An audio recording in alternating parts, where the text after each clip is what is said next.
से संवाद कार्यक्रम में शामिल हुए पीएम मोदी। महिला स्व सहायता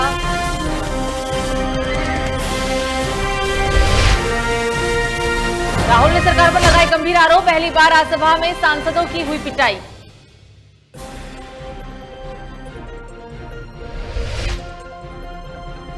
अफगानिस्तान में तालिबान के बढ़ते कदमों को रोकने का प्रयास। राष्ट्रपति गनी ने नए चीफ ऑफ आर्मी स्टाफ की है नियुक्ति। धनबाद जज हत्याकांड मामले में सीबीआई ने हाईकोर्ट को सौंपी जांच रिपोर्ट। 20 अगस्त को होगी अगली सुनवाई। भारत और इंग्लैंड के बीच 5 टेस्ट मैचों की सीरीज का दूसरा मुकाबला आज से होगा शुरू। लंदन के लॉर्ड्स क्रिकेट ग्राउंड पर खेला जाएगा मैच। नमस्कार, लोकमंच न्यूज देख रहे हैं आप। मैं हूं आपके साथ सुरभि राजपूत। बुलेटिन की शुरुआत कर रहे हैं बड़ी खबर के साथ। बड़ी खबर, आगरा से पुलिस को बड़ी सफलता हाथ लगी है। इंस्पेक्टर दिनेश कुमार के नेतृत्व में नामचीन सट्टेबाज गिरफ्तार किया गया। ईदगाह चौकी इंचार्ज हितेश कुमार ने सट्टेबाज को गिरफ्तार किया। सट्टेबाज के पास से पुलिस ने तमंचा बरामद किया है। पूरा मामला आगरा के थाना रकाबगंज के ईदगाह चौकी के पास का है। पुलिस ने कार्रवाई करते हुए सट्टेबाज को गिरफ्तार किया और इस सट्टेबाज के पास से पुलिस ने तमंचा भी बरामद किया।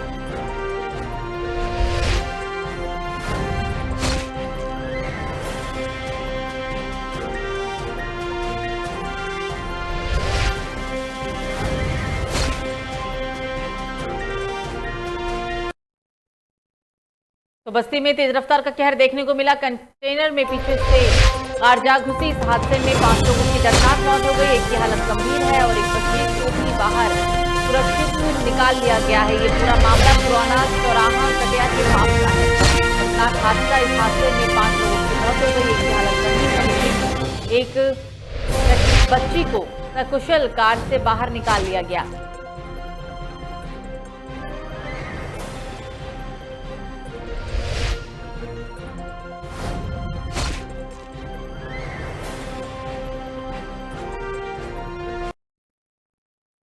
तो सीएम पुष्कर सिंह धामी पहुंचे वंदना कटारिया के आवास पर। सीएम ने आवास पर पहुंच वंदना कटारिया को सम्मानित किया। वंदना कटारिया के परिजनों सहित क्षेत्रवासियों में खुशी की लहर देखने को मिली। मुख्यमंत्री ने वंदना कटारिया को 25 लाख का चेक भी दिया। वंदना कटारिया के परिजनों से मिलने के लिए पहुंचे थे सीएम पुष्कर सिंह धामी। उनके पहुंचने के बाद क्षेत्रवासियों में काफी खुशी का माहौल देखा गया है।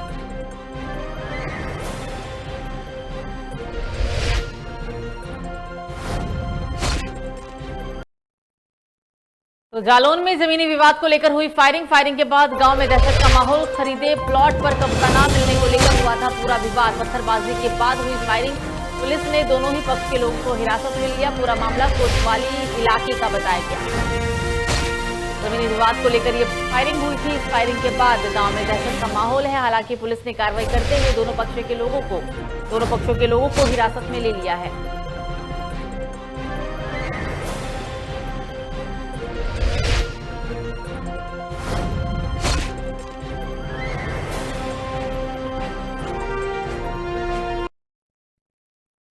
तो कन्नौज में फांसी के फंदे पर लटका मिला है शव। नव विवाहिता ने लगाई फांसी। परिजनों ने बचा घोड़ा। भाई के पक्ष में दहेज को लेकर हत्या का आरोप जताया। पुलिस ने फिलहाल जांच पड़ताल शुरू कर दी है। पूरा मामला ये खटिया थाना क्षेत्र के सिरसी गांव का बताया गया। भाई के पक्ष का आरोप है कि दहेज के चलते ही उनके बेटे की हत्या की गई है।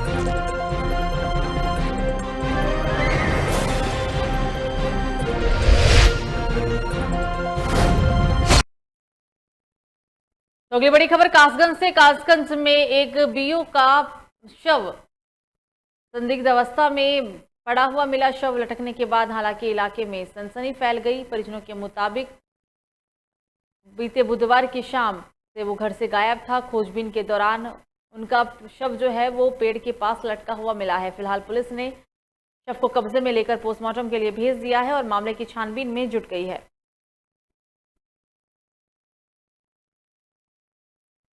मामला तो कुछ नहीं था।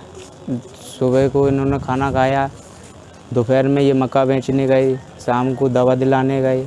उसके बाद ये चले गए थे पुल पर। पुल से आए साइकिल उठा के ये सीधे लापता हो गए।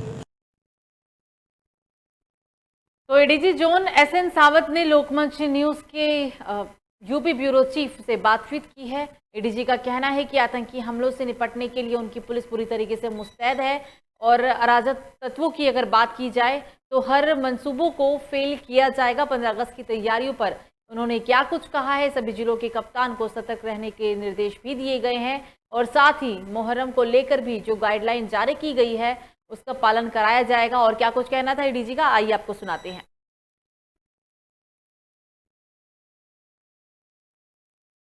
15 अगस्त के पहले यूपी पुलिस ने आतंकी जो घटनाएं होने वाली थी उसका बड़ा खुलासा किया है और यह भी पुलिस के खुलासे में सामने आया है कि 15 अगस्त के दिन आतंकी संगठन सिलसिलेवार धमाका करने वाले थे। 15 अगस्त की तैयारी को लेकर जो है हमारे साथ मौजूद है एडीजी एसएन सावत जी, जिनसे बात करते हैं कि सर इसके पहले जो है पुलिस ने एक बड़ा गुडवर्क किया, कई संगठन आतंकी संगठन के लोग गिरफ्तार हुए, जेल भेजे गए, लेकिन आगे की क्या तैयारी है? 15 अगस्त हमारा स्वतंत्रता दिवस है और महत्वपूर्ण राष्ट्रीय पर्व है, इसीलिए ये हम सभी के लिए अत्यंत महत्वपूर्ण दिन है।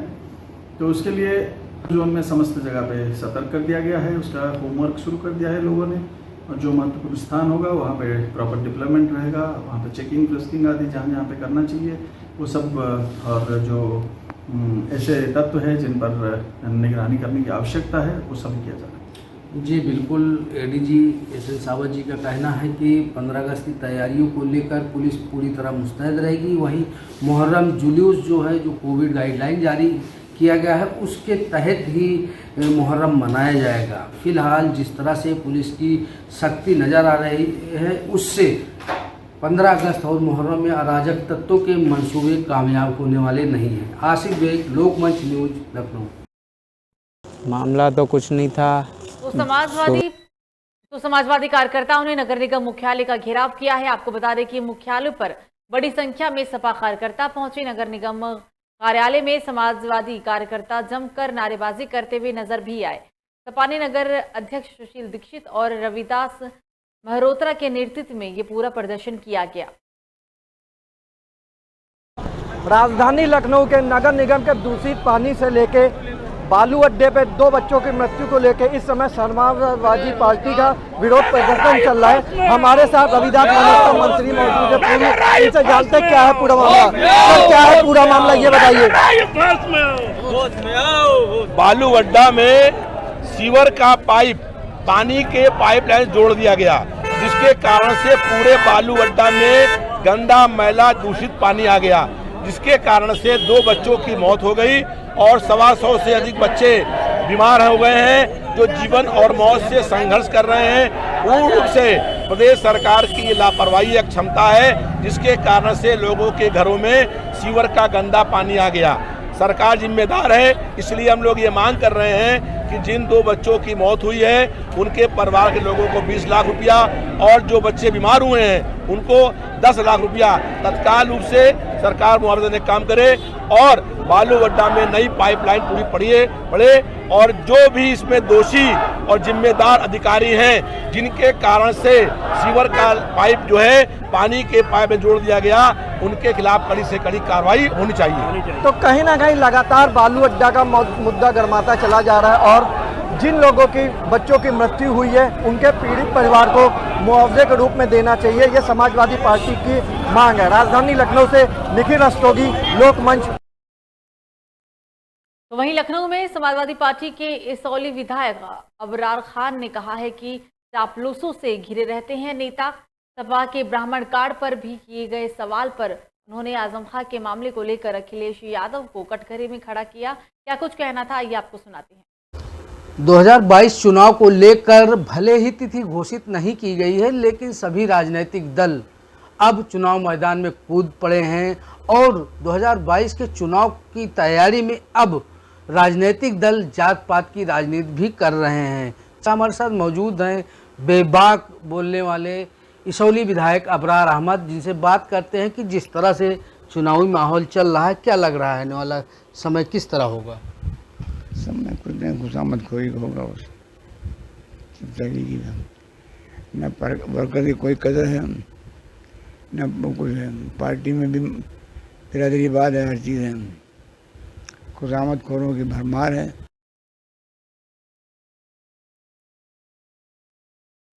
तो इस बीच अगली बड़ी खबर महाराजगंज से सामने आ रही है। किसान मोर्चा के क्षेत्रीय मंत्री बनाए गए हैं भाजपा नेता मनोज राय। 3 बार प्रधान और 2 बार क्षेत्र पंचायत सदस्य बन चुके हैं मनोज राय। क्षेत्रीय मंत्री बनाए जाने के बाद बीजेपी कार्यकर्ताओं में खुशी का माहौल देखने को मिला। मंत्री बनाए जाने पर बधाई दे रहे हैं भाजपा कार्यकर्ता।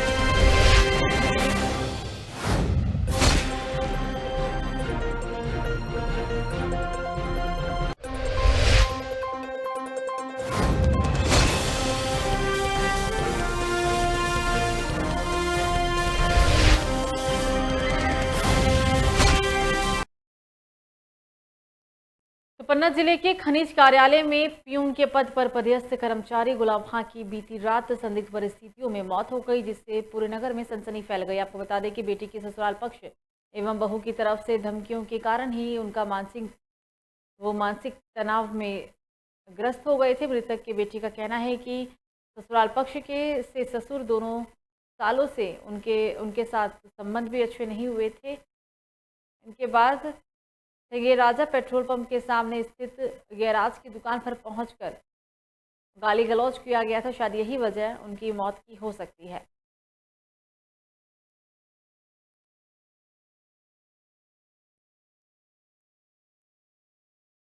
फिर जो है हम थोड़ा मार्केट में व्यस्त हो गए। जब 8 बजे पहुँचे तो हमने पापा को फ़ोन लगाया तो पापा घर आए। फिर पापा घर आके मोबाइल रख के बोली सिस्टर का फ़ोन आ रहा तो मम्मी को मोबाइल दे के चले गए। उसके बाद जब हम यहाँ चले आए अपने काम से डायमंड चौराहा, उसके बाद गए तो फिर घर में जब हम 10 बजे के समथिंग पहुँचे तो हमें मालूम चला आधे घंटे के अंदर कोई अनजान व्यक्ति हमारे घर तक आया है। तो वो हमारे घर तक आए गाड़ी लेके और बोले कि तुम्हारे पापा वहाँ पे पड़े हैं। तो हमने जाके देखा तो वहाँ पे 100 नंबर पहुँच चुकी। तो रायबरेली में ग्राम सभाओं में आम ग्रामीणों की समस्याओं के लिए बैठने और ग्राम संबंधित विकास कार्यों को करने के लिए पंचायत भवनों का निर्माण कराया गया, लेकिन कई दशक पहले बने वो ही पंचायत भवन अब आम ग्रामीणों के लिए जहमत बन चुके हैं। जर्जर पंचायत भवनों को गिराने के लिए कई बार ग्रामीणों ने अधिकारियों और प्रधान से गुहार लगाई, लेकिन किसी ने भी इस ओर ध्यान नहीं दिया। घटना नहीं घटी, रात में गिरी 10:30 बजे करीब। रात में गिरी। तो ये जर्जर काफी सालों से थी क्या? काफी सालों से।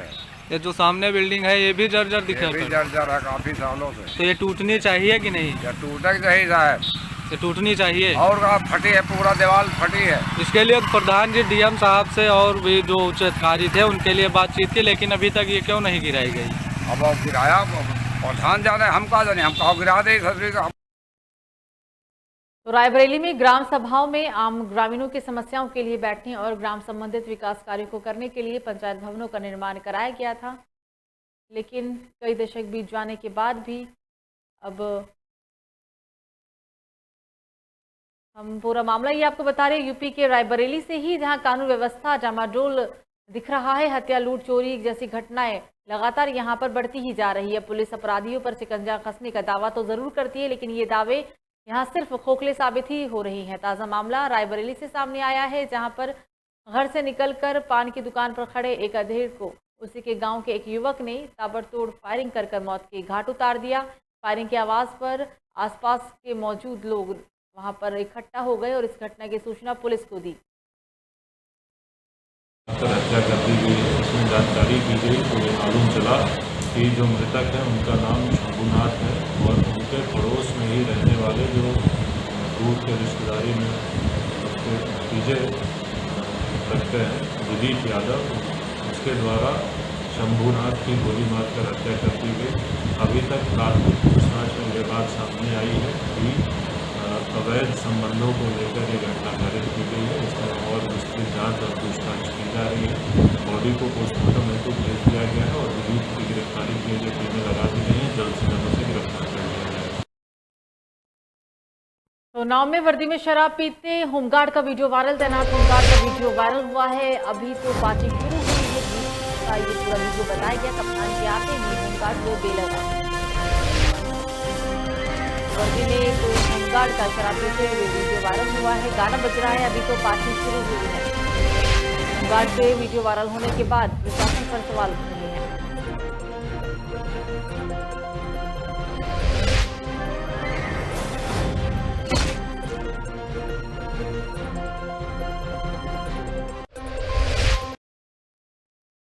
तो सेवड़ा विधानसभा क्षेत्र से चुनाव लड़ चुके लायक सिंह कुशवाहा समाजसेवी नेवला क्षेत्र के विभिन्न गांव में पहुंचकर बाढ़ प्रभावित लोगों को राशन बांटे और गरीब लोगों को लिफाफे में 100 रुपये दिए। 300 लोगों को राशन बांटे गए हैं। इस संबंध में जब लायक सिंह कुशवाहा से बातचीत की गई तो उनका कहना है कि वो ऐसे ही आने वाले समय में मदद करते रहेंगे। उनका ये भी कहना था कि वो 2008 से 10 अगस्त तक मंगलवार 2021 आज तक निरंतर सभी समाजों की सेवा कर रहे हैं और आगे भी ऐसे ही करते रहेंगे।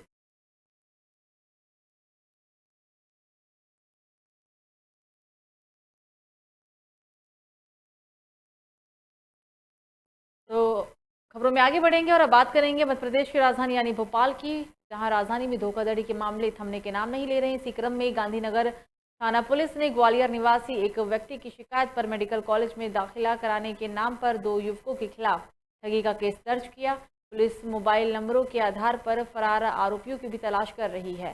मेडिकल कॉलेज में प्रवेश दिलवाने के नाम पर 12 लाख रुपए की ठगी का मामला सामने आया। थाना गांधीनगर में एक संवेदनशील मामला सामने आया है। फरियादी के लड़के व भतीजे के नाम पर प्रवेश लेने के नाम पर 12 लाख रुपए लेने की बात आई और ग्वालियर में मुकदमा कायम हुआ था 0 का। वो डायरी आई है थाना गांधीनगर में, उस पर कायमी कर ली गई है। प्रकरण की विवेचना जारी है, जैसे साक्ष्य आएंगे उसी कार्रवाई। तो खबर लखीमपुर से है, जहां मंदिर की घंटी चोरी करते समय रंगे हाथों पकड़े गए 2 युवकों को निवस्त्र कर पीटने का मामला सामने आया है। पुलिस ने चोरों को पीटने वाले के खिलाफ रिपोर्ट दर्ज कर 2 लोगों की गिरफ्तारी भी कर ली है। इस मामले की जांच पड़ताल सीओ द्वारा की जा रही है और साथ ही एसपी का कहना है कि उनके द्वारा आगे कार्रवाई की जाएगी।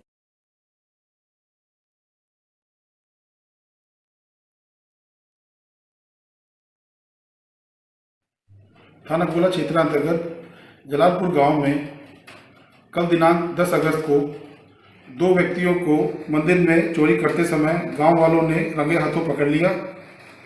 दोनों अभियुक्तों, जिनके नाम कल्लू वर्मा और गौरव हैं, उनको ग्रामवासियों के द्वारा उनके साथ मारपीट की गई, दुर्व्यवहार किया गया और उनके कपड़े उतरवाकर उन्हें नग्न अवस्था में सबके सामने खड़ा किया गया। उनमें से एक अभियुक्त के पिता के द्वारा थाना गोला पर इस संबंध में एक लिखित तहरीर दी गई है, जिसमें सुसंगत धाराओं में अभियोग पंजीकृत कर 2 नामजद अभियुक्तों को पुलिस के द्वारा गिरफ्तार कर लिया गया है।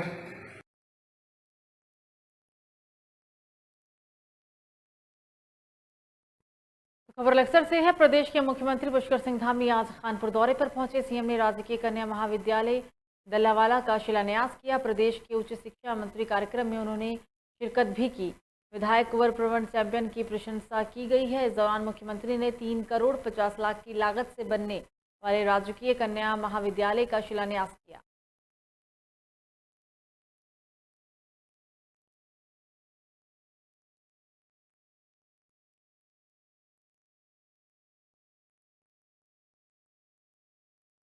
मुख्यमंत्री का कानपुर दौरा आज, उच्च शिक्षा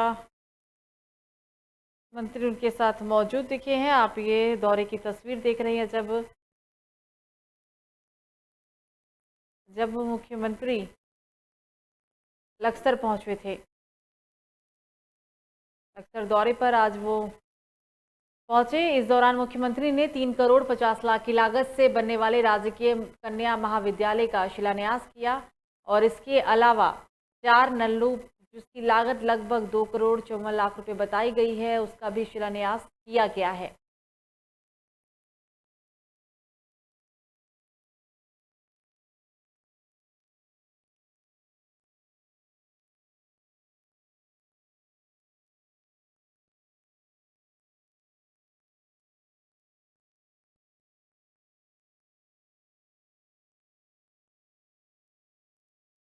हमने कहा है हम जब घोषणाएं जो करेंगे उनको पूरा करेंगे, जो शिलान्यास करेंगे उनका लोकार्पण करेंगे। मैंने योजनाएं माननीय मुख्यमंत्री जी की घोषणा के लिए के दी थी, उन्होंने सबकी स्वीकृति प्रदान कर दी। मैं आभार प्रकट करता हूं और अगले महीने दोबारा कानपुर विधानसभा में आने का उन्होंने हमसे आश्वासन दिया, दोबारा से वो आएंगे।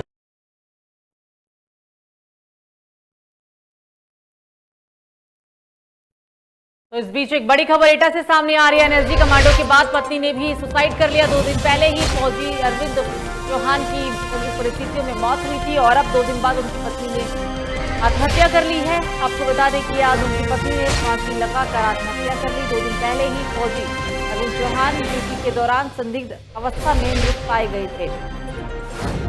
2019 में शादी के बाद से ही दोनों पति पत्नी के बीच विवाद चल रहा था। ये पूरा मामला एटा के कोतवाली देहात के गांव बडेरा का बता रहे हैं।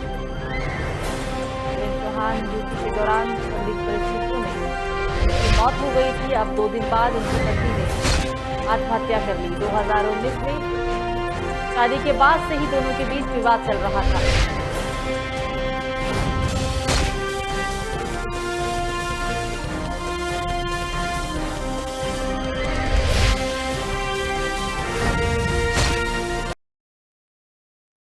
फिलहाल बुलेटिन में मुझे दीजिए इजाजत। लोकमंच न्यूज़ पर खबरों का सिलसिला जारी रहेगा।